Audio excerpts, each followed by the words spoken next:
What's up, guys? All right, so if y'all remember this car, this is the one we put a motor in last year. This is Jackie from State Farm.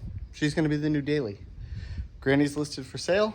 Love her, but with my very long commute, I need something more economical. We drove Jackie for the first half of the week to this week, most of the week actually, 4 days. And then when I finally had some time to mess with her, I figured out through lots of help on the internet, the head gasket's no good. So we're currently going to start ripping it out, batteries out, intakes off. We're gonna get the cylinder head off tonight so that tomorrow morning machine shop can deck it and I can put it all back together, a brand new head gasket. I have all the parts ready to go, and hopefully that will allow us to stop having bubbles in the cooling system. She would stay cool for about 60 minutes driving, at which point all of a sudden the temperature would start to creep, and you know, when it was right about as I got to work or got home, is where it start getting hotter than I'd like really be comfortable with. So I'd shut it off. The coolant pipe would be hard, like rock hard from pressure. Last night I ran through, I checked everything, cleared it all, and then bled it for over an hour, and there's still consistent bubbles coming out. So head gasket for sure. But we're gonna get started, so follow along.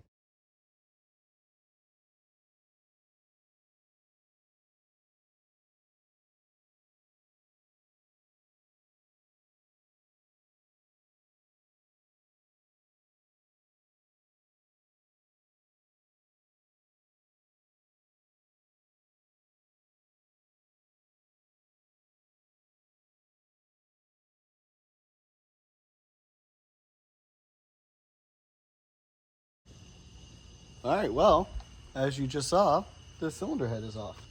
The gasket was indeed very, very fugly. We'll come in here where there's better light. God, I'm gross. I need to go home and shower.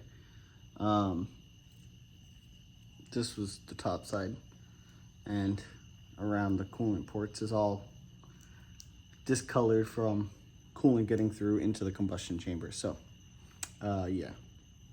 It's also rather wonky. Let's see if I can get it.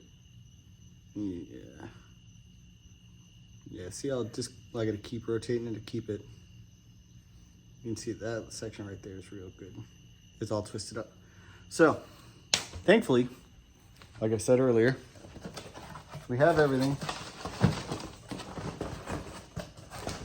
Please hold. So, we've got everything in here. Gaskets, EGR gaskets, head bolts, and a head gasket. Not the Felpro blue head gasket, kind of an OEM MLS style gasket. So in the morning, this will go get brought to the machine shop, get decked real quick. I'm hoping it's only a couple thou, and that's probably all it needs. And then from there, we'll do it all over again. Off camera, I'm gonna pull the intake manifold off so that it's off for the machine shop. It's just kind of a pain in the ass, so I'm not gonna bother recording it. I'll see y'all in the morning. Okay, so it is currently Saturday. Beautiful day out, a little toasty, but that's okay, I like it. Cylinder head's back on, torqued down. We did it in 4 steps.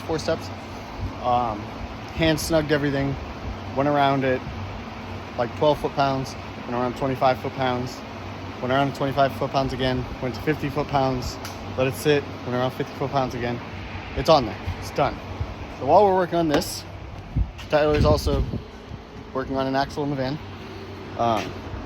So I haven't recorded a bunch because I've just been trying to get stuff done. Intake manifold, like a meatball, I left it off till the head was half torqued on. So had to struggle to get that back on. Once you figure out the way it wants to like slide into place, it's not so bad. But when you don't know, kind of pain in the butt. So now I'm gonna put the motor on time and then put timing belt on, get that all secured, button up the front of the motor, and then it's just reassembly time. Alternator back on, power steering pump gets bolted back in place, headers, water system, electronics, all the stuff goes back in, and ideally in about an hour or so, hour and a half, we should be able to do first fire up. So I'm not gonna show you guys this stuff because it's a reverse of all the time lapse you watched yesterday, but let's get to work.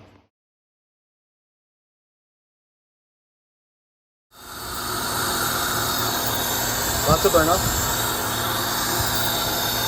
Sounds nice. That's a lot of burn up. A little bit of bubbles for bleeding the system, but it sounds pretty healthy. Obviously, sucking a lot of air with no filter on, no anything.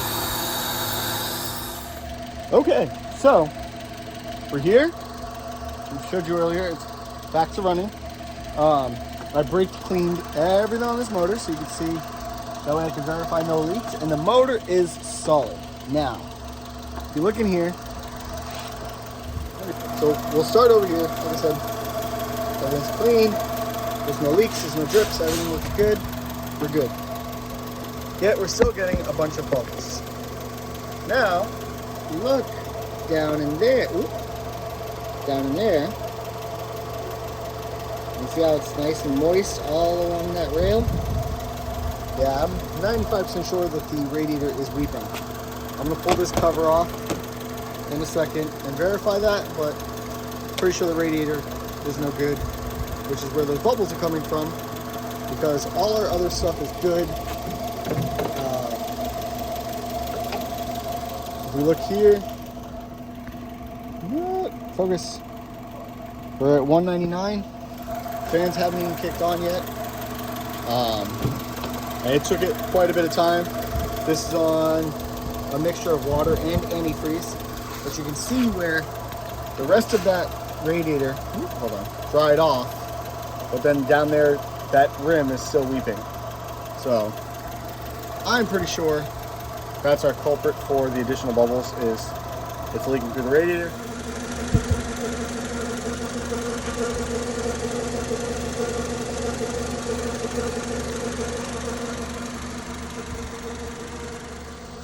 Brand new radiator, and the consistent bubbles have seemed to stop. So I'm gonna let this cycle through and let it cool off for a little bit, and then so we're currently at 168. Once I let it cycle one more time, then I'm gonna take it, I'm gonna drive it for an hour and a half, 2 hours, so that I can confirm before I have to drive this in the morning, an hour and a half, that it's not an issue. So like, there's a once in a while little bubble. It just popped up a little one, but that's why we're running it. We're getting it cycle. It still has no heat system, which is fine, because you know I live in Florida, where I think it's like 86 degrees out right now. So the heat system's fine for a little while. I think it's a heater core. I'm fairly certain it's cracked. There's a moist floorboard with no rust under the floor.